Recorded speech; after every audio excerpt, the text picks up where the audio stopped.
अस्सलामुअलैकुम everyone, welcome back to the new video. कैसे हैं आप सब लोग? उम्मीद करती हूँ आप सब बिल्कुल ठीक ठाक होंगे। माशाल्लाह से मैं भी, हम सब बिल्कुल ठीक ठाक है। अल्लाह पाक हम सबको खुश रखे, हंसता बसता रखे, आमीन सुम्मा आमीन। तो ये सुबह हमने नाश्ता वगैरह सब कुछ कर लिए थे। तो बच्चे मेरे टीवी में लगे हुए थे और मैं मेरी सफाई में लगी हुई थी, क्योंकि जैसे ही रमज़ान आ रहे हैं ना करीब, वैसे ही टेंशन बढ़ रही है और एक्साइटमेंट भी है, खुशी भी है बहुत ज़्यादा। तो इसीलिए ही सारे काम जल्द से जल्द पूरे हो जाएं तो वो ज़्यादा बेहतर है। तो अच्छा, तो मैं आप लोगों को एक बात बता दूं कि ये कपड़े जो होते हैं ना, मैंने जैसे आज निकाले हैं ना, तो मेरे है ना दूसरे धुलने के लिए रेडी है। इतना कपड़ा धुलता है, सच में इतना कपड़ा धुलता है। सबसे ज़्यादा ना मेरी छोटी जो बेटी है ना, वो निकालती है कपड़े सबसे ज़्यादा। उसको है ना हर एक 1.5 घंटे में, 2 घंटे में कपड़े चेंज करने होते हैं। हर एक 1.5-2 घंटे में वो कपड़े चेंज करती है। नीचे जा रही है तो अब्बू के साथ जाती है तब अलग, बहुत चेंज करती है वो कपड़े। मगर मैं कभी कभार डांट लेती हूँ और कभी कभार नहीं। तो ये बस मैंने कपड़े वगैरह रस्सी से सारे निकाल लिए थे और ये फोल्ड करने बैठ गई थी। अच्छा, तो मैं है ना आज क्लीनिंग जो कर रही हूँ ना अपने घर की, तो पहले तो मैंने फ्रिज क्लीन कर लिया था पूरा। फ्रिज के पीछे भी इतनी धूल मिट्टी थी ना, मैं खुद हैरान हो गई थी देख करके। मगर मैंने वो रिकॉर्ड किया था, वो ऐड नहीं कर पाई। तो आज मैं ना डीपली एकदम जाले साफ़ कर रही हूँ घर के पूरे, हर जगह के जाले साफ़ करूँगी मैं हमेशा करती ही हूँ, मगर आज एकदम डीप क्लीन करना है मुझे पूरी तरीके से, तो इसलिए जल्दी जल्दी मैंने सारे काम किए थे। मगर उससे पहले ना मैं आप लोगों से एक बात करना चाहूँगी। मुझे है ना किसी ने कमेंट किया था लास्ट वीडियो पर, मेरी वीडियो सुन के। जैसे मैंने कहा था कि हमारे यहाँ पर, मेरी अम्मी के यहाँ पर नागपाड़े पर खूब अच्छे से कूंडे की नियाज़ हुआ करती थी। तो किसी ने मुझे उसी बात पर ये कमेंट किया है। वो मेरी अच्छी सब्सक्राइबर हैं, वो मुझे अच्छे ही प्यारे प्यारे बहुत कमेंट भेजती हैं। तो मैंने उनको कहा था कि मैं रिप्लाई बाद में दूंगी नेक्स्ट वीडियो में, क्योंकि ये कमेंट में ना इतना नहीं लिख पाते हैं, इतना वर्क नहीं हो पाता। तो उन्होंने ना कमेंट किया किया था कि आप लड्डू हो। तो मुझे है ना वो सुनकर बहुत हंसी आई, बहुत हंसी आई। मैंने मेरे हस्बैंड से भी बताया, देखो ये वाला कमेंट आया, तो वो भी हंसने लगे थे। तो मैं आप लोगों को बात बता दूं, हाँ मैं लड्डू हूँ मंजे सुन्नी। लड्डू मंजे सुन्नी आहे। सुन्नी जो होते हैं ना, उनको लड्डू कहते हैं ये। तो मैं एक बात बोलना चाहूँगी, मैं सुन्नी हूँ मगर मैं जाहिल सुन्नी नहीं हूँ। मेरा मतलब आप लोग समझिए मैं क्या बोलना चाह रही हूँ, कि मैं जाहिल सुन्नी नहीं हूँ। मतलब ये है कि मैं मज़ारों पर नहीं जाती, दरगाहों पर नहीं जाती। ये जो जुलूस है, संदल वगैरह होते हैं, इनमें जो औरतें डांस करती हैं, सज धज के जाती हैं, जैसे 12वीं शरीफ है, ईद मिलादुन्नबी आता है, तो औरतें खूब जैसे बारात में जाती हैं वैसे सजती हैं ना। कुंवारी लड़कियां हो गई, लड़के हो गए, औरतें हो गई, एक बारात में जैसे जाते हैं रोटों पे खड़ी हो जाती हैं, मैं वैसी सुन्नी नहीं हूँ।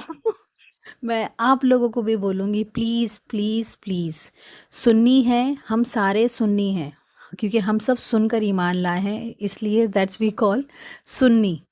तो इसलिए प्लीज़, ये जो होता है ना जुलूस वगैरह, दरगाहों में जाना, रातों में लड़के जाग रहे हैं उनके साथ औरतें लड़कियां भी जाग रही हैं, ये फंक्शन प्लीज़ मत करिए, अच्छा नहीं है, बेहुरमती है। देखिए हम सब दरगाह वगैरह पे जाते हैं, मज़ार पे जाते हैं, तो आप सभी जानते हैं कि जो इस दुनिया से जा चुके हैं उन्हें हम कैसे लगते हैं, औरतें उन्हें कैसे दिखती हैं। तो इसलिए प्लीज़ मत करिए। जैसे ही हम दरगाह वगैरह का नाम लेते हैं ना कि हम दरगाह में जा रहे हैं, तो वैसे ही ना फरिश्ते जो होते हैं ना, अच्छे फरिश्ते, वो लानत भेजना चालू करते हैं। तो इसलिए इससे बचिए, परहेज़ करिए, सुन्नी बनिए, कट्टर सुन्नी बनिए, जाहिल सुन्नी मत बनिए प्लीज़। मैं सुन्नी हूँ। मैं कट्टर सुन्नी हूँ, सच में मैं कट्टर सुन्नी हूँ। हम लोग ये सब चीज़ें नहीं करते, ना मेरे हस्बैंड को पसंद है, ना मुझे पसंद है। मेरी अम्मी के यहाँ पर सब कुछ होता था पहले, बहुत कुछ होता था माशाल्लाह। अब आहिस्ता आहिस्ता हर चीज़ रुकी है। मगर मेरे बड़े भाई जो हैं उनको अजमेर वगैरह का बहुत है, वो जाते करते हैं अपना। तो वही मेरा रिप्लाई था, आपने देखा कितना बड़ा रिप्लाई हो गया मेरा ये, और एक नसीहत भी हो गई सबके लिए। और हाँ, जिसको बुरा लगा होगा ना, जो ये लोग सब चीज़ करते होंगे, तो प्लीज़ उसके लिए मुझे माफ़ करिएगा, सॉरी उसके लिए। मगर मैंने जो कहा है वो सही है। तो देखिए बातों बातों में ये मेरे पूरे जाले वगैरह पूरे साफ़ हो गए थे पूरे घर के मैंने जाले साफ़ कर ली थी। तो अब ये थोड़ा मैं किचन टेबल साफ़ कर रही हूँ। अच्छा, जो अभी आपको मैंने जो पैकेट दिखाया था ना, वो एनर्जाल है। वो थोड़ा-सा ड्रिंक है, एनर्जी ड्रिंक है, मगर वो डॉक्टरों ने दी है मुझे, तो इसलिए जब भी ऐसा फ़ील होता है ना वीकनेस, तो मैं वो पी लेती हूँ दिन भर में 1-2 बार। तो उससे अच्छी हेल्प मिलती है। एकदम मतलब कैसा है ना, ग्लूकोज़ का काम करता है वो, बहुत अच्छी चीज़ है। मैं हमेशा यूज़ करती हूँ। तो अब ये है ना, मैं अपना चूल्हा टेबल साफ़ कर रही हूँ। मतलब चूल्हा है और चूल्हे के नीचे जितना भी सब होता है ना, टेबल वग़ैरह, वो पूरा साफ़ कर रही हूँ, पूरा घस रही हूँ। वैसे तो मैं रोज़ ही करती हूँ ये वाला काम। मगर जो आज मैंने जाले साफ़ किए ना, वो मैंने इतने कर लिए साफ़, शायद मुझे ऐसा लग रहा था कि इतना शायद मैंने कभी नहीं किया साफ़, इतने जाले ऐसे कभी नहीं निकले। और हालाँकि मैं हफ़्ते में 1 बार, 2 बार कर ही लेती हूँ। मगर शायद हो सकता है कि डीप क्लीन पूरा करी हूँ एक-एक जगह ढूँढ-ढूँढ के, तो शायद इसलिए इतने ज़्यादा वो हो गए हैं और इतनी मेहनत लग गई। अब ये चूल्हे को भी मैं अच्छे से डीप क्लीन कर रही हूँ। पूरे जो इसके जो बटन्स होते हैं ना, ये पूरे अच्छे से घस रही हूँ। अच्छा, तो मैंने खाना क्या बनाया था उसका वीडियो नहीं रिकॉर्ड किया। ये मैंने बनाई हुई थी दाल, और ये है पत्ता गोभी की सब्ज़ी। ये मुझे बहुत पसंद है, मुझे बहुत अच्छी लगती है।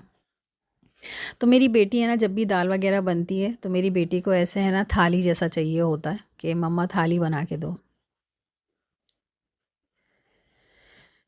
तो ये मैंने दाल कटोरी में ले ली थी, और ये है भाजी और चावल ले लिए थे, और ये रोटी।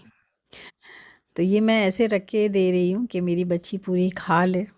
हर माँ यही सोचती है कि बच्चे खूब भर-भर कर खाएँ, मगर बच्चे अलग ही कर देते हैं। तो अब इतना काम था ना, तो इसलिए मुझे कुछ समझ में नहीं आ रहा था कि मैं क्या बनाऊँ, क्या ना बनाऊँ। तो इसलिए मैंने सबसे पहले जल्दी से दाल चढ़ा दी। फिर मैंने सोची कि दाल भी खाली अच्छी नहीं लगती, तो इसलिए मैंने जल्दी-जल्दी ना झटपटी मैंने दाल भी बना ली थी। रोज़-रोज़ गोश्त, मच्छी भी, मुर्गी भी अच्छा नहीं लगता, तो इसके लिए मैंने जल्दी-जल्दी दाल बना ली। तो मेरी बेटी को अच्छा लगा था, ये बहुत अच्छा लगा था। दाल-चावल तो सबके फ़ेवरेट होते हैं। हम सब भी बहुत शौक से खाते थे जब हम छोटे थे, दाल-चावल और मच्छी फ्राई साथ में। मेरे बच्चे नहीं खाते, तो इसलिए नहीं बनाती हूँ मैं। तो अब ना मैं आ गई थी अपने किचन में वापस से, क्योंकि मेरे हस्बैंड आए, उन्होंने कहा कि कुछ अच्छा-सा बना दो जल्दी से। वैसे शाम हुई नहीं थी, तो मैंने सोची लाओ जल्दी से ये लोगों को है ना मैं भजिए बना के देती हूँ आज। तो ये जल्दी-जल्दी मैंने ना सोची कि मैं ये कांदा भजिया बना लेती हूँ और फिर बच्चों के लिए अलग बना लूँगी। तो ये मैंने कांदे काटे थे, 2 कांदा लिया है, और हरी मिर्ची है 3-4 जितनी लगेगी मुझे, क्योंकि हस्बैंड खाएँगे, मैं तो 1-2 ही खाऊँगी, ज़्यादा नहीं खाऊँगी, क्योंकि मुझे मिर्ची से प्रॉब्लम होने लगी है अब। और इसमें मैं डाल रही हूँ 1 बटाटा। है ना, ये जब मैं बना रही थी ना, तो ऐसे फ़ील हो रहा था कि रमज़ान की फ़ीलिंग आ रही थी, कितना। तो मेरे हस्बैंड भी जब आए ना, तो उन्होंने ये कहा कि अभी 2-3 हफ़्ते बाद यही करना होगा रोज़-रोज़। कितना अच्छा लगता है ना, रमज़ान में सब तैयारी करते हैं। तो वैसे ही ना वाइब आ रही थी रमज़ान की। तो इसमें मैंने ना बटाटे छोटे-छोटे कट करके डाल लिए हैं। अब इसमें मैं डाल रही हूँ कोतमीर। कोतमीर डालने से अच्छा फ्लेवर आता है और रौनक भी आ जाती है। रौनक तो बहुत ज़्यादा आती है और फ्लेवर तो आता ही आता है। तो अब इसमें मैंने मुट्ठी भर के डाल ली थी कोतमीर। अब इसमें मैं डाल रही हूँ नमक। बहुत ही सिंपल वे में बनाती हूँ मैं ये वाली भजिया, और बहुत ज़्यादा टेस्टी, बहुत ज़्यादा क्रंची बनती है, बहुत ज़्यादा डिलीशियस बनती है। अब ये कटोरी में मैंने लिया है नमक, क्योंकि मैं बच्चों के लिए बनाऊँगी बटाटे की भजिया, तो इसलिए उन लोगों के लिए अलग ये घोल, बेसन का घोल बना के रख ले रही हूँ। उसमें मैंने डाली थी चिली फ्लेक्स, और हल्दी भी डाली है दोनों में, थोड़ी-थोड़ी जितनी लगती है। अब इसमें मैं डाल रही हूँ बेसन। ये इसका घोल बनाना है, तो थोड़ा ज़्यादा बेसन, इसमें भी मैं थोड़ा ज़्यादा बेसन ही रखूँगी। अच्छा, ये जो बेसन है ना, ये मेरा है, कोई मैं ऐसे नाम ले रही हूँ, कोई ऐसे वो नहीं है मेरा स्पॉन्सर अभी। तो ये सम्राट का बेसन है, अच्छा होता है, अच्छी क्वालिटी का होता है। जो हम किराना से लेते हैं ना, उससे बेस्ट होता है। और मैं आपको एक बात बता दूँ, किराना वाले महँगा देते हैं। किराने वाले बहुत बेवकूफ़ बनाते हैं। ये जो मार्ट्स खुले हैं ना, इनमें ये सब चीज़ें अच्छे से मिल जाती है और सस्ती मिलती है। और ये क्वालिटी भी अच्छी होती है, चीज़ भी ओरिजिनल होती है, कुछ हद तक तो ओरिजिनल होती है। मगर किराने वाले बहुत मिलावट करते हैं, बहुत हाई प्राइस होते हैं उनके। तो इसलिए पैकेट वाली चीज़ें लीजिए, अच्छा रहेगा। तो इसमें भी मैंने थोड़ा सा कोतमीर डाली थी और उसको अच्छे से मिक्स कर लिया है मैंने। अब ये एक बटाटा ली हूँ, अब इसको ये स्लाइस कर लूँगी अच्छी तरीके से मैं। ये देखिए इतने ना सारे बन गए इसके। अब ना ये जो बचा है ना बटाटा, ये इसमें डालूँगी। तो इसका तो कोई छोटा बनेगा नहीं, तो इसलिए वेस्ट जाए इसलिए यूज़ कर लूँगी। तो अब इसमें मैं पानी डाल के रख लूँगी, जब मैं फ्राई करूँगी ना तब इसका यूज़ करूँगी, वरना तो बटाटे काले हो जाएंगे। मैं ना आपको पहले भी मैंने शायद बताया है, जब मेरे घर में दाल वगैरह बनती है ना, तो मेरी है ना किचन में ड्यूटी हो जाती है सच में। और मुझे ऐसा लगता है कि आप लोगों के यहाँ पे भी ऐसी होता होगा। दाल भाजी ऐसा कुछ बनता है ना, बच्चे पागल कर देते हैं, और बच्चों से ज़्यादा तो बच्चों के बाप कर देते हैं। ये मैंने कढ़ाई चढ़ा दी थी। अब ये बस थोड़ा सा बैटर थोड़ा मिक्स करने के लिए आई हुई हूँ, और तेल भी मैंने इसमें डाल लिया था। ये देखिए अच्छे से मिक्स किया है मैंने इसको। मैंने इसको है ना पहले मिक्स नहीं करना होता, जब जाके इसका क्रंचीनेस निकल के आता है।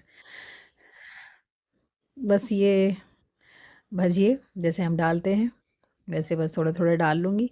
बस अच्छा लग रहा था, शाम का वक्त था, शाम का वक्त होने वाला था, दोपहरी थी, शाम नहीं हुई थी, 4 भी नहीं बजे थे। सुबह से इतने मैंने काम किए थे, मगर फिर भी है ना लोगों को वो नहीं होता कि थोड़ा सा रुक जाओ, कोई बात नहीं। इसलिए मैं जल्दी दाल वगैरह नहीं बनाती। बस वो गोश्त है, मुर्गी है, ये सब बना लो, दिन भर की छुट्टी, कोई और तो करना नहीं होता ताम झाम। और फिर मेरी बेटी ये भी कह रही थी, मम्मा मेरा है ना हलवा खाने का भी दिल हो रहा है। मैं बोली नहीं, अभी तो पकड़ के मारूंगी मैं अगर अभी किसी ने मुझे चूल्हे पे खड़ा कर दिया तो बस ये रेडी थे मेरे।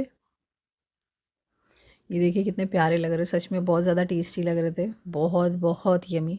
क्योंकि सब लेवल रखा था मैंने, ज़्यादा ओवर नहीं किया था कुछ भी। और गरम गरम खा लो तो अच्छा लगता है। और हस्बैंड भी मौजूद ही थे मेरे, इधर ही खड़े हुए थे। और मेरे हस्बैंड कैसा है ना, ये जो भजिए मैंने बनाई है ना इतने से, ये तो इतने ना खड़े खड़े खा जाते हैं वो, ऐसा करते हैं। तो मगर मैंने उन्हें छूने नहीं दिया, मैंने नहीं जब बन जाएगी तब। क्योंकि हमारी अम्मी भी है ना हमको छूने नहीं देती थी जल्दी। मेरी अम्मी बोलती थी बेबरकती होती है, ऐसे नहीं करना चाहिए। तो ये मैंने अब कांदे की भजिया सारी बना ली है, तो इतनी काफ़ी थी, कोई ऐसे रमज़ान का वक्त नहीं था, कुछ नहीं था, तो इतनी काफ़ी थी। तो अब ये बच्चों की बटाटे की भजिया इसमें मैंने डाली है।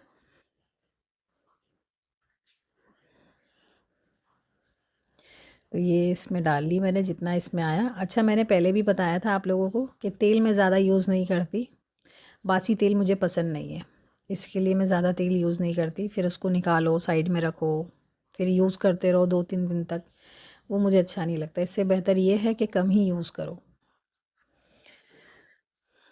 तो बस ये भी फ्राई हो चुकी थी, तो इसको भी मैंने निकाल लिया है प्लेट में। ये देखिए ना, कोतमीर डालने से कितनी अच्छी रौनक आई है इसमें, कितना प्यारा लग रहा है ना, खाने में भी बहुत ज़्यादा टेस्टी था सच में।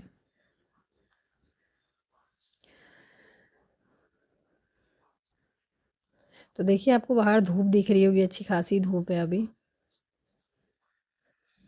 तो ये मैंने एक बटाटा लिया था बच्चों के लिए, एक बटाटा लिया था, उसमें है ना इतनी वो हो गई थी बटाटे की भजिया, इतनी सारी बन गई थी।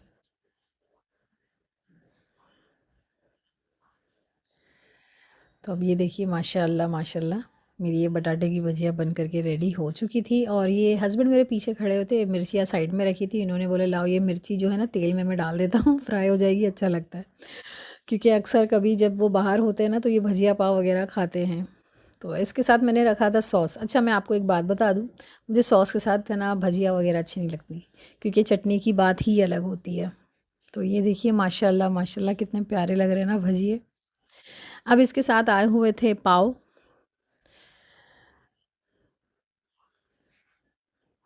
तो बस ये सारे बैठ गए थे खाने के लिए, हम सब।